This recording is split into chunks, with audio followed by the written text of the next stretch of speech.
mjeseca, tako da decembra ove godine.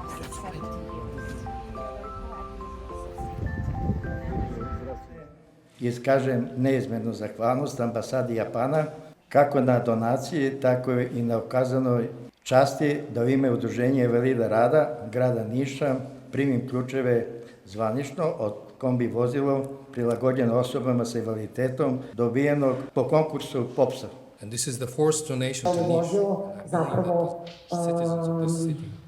podići standard njihovog života i kvalitet njihovog života. Specijalno vozilo koje je ambasada Japana donirala Udruženju invalida rada grada Niša u značajnoj meri doprineti unapređenju položaja osoba sa invaliditetom. Da je grad Niš spreman sa različitim projektima, da takođe do kraja godine aplicira prema ambasadi Japana, da pomognemo našoj zajednici, da naši ljudi kvalitetnije i bolje žive.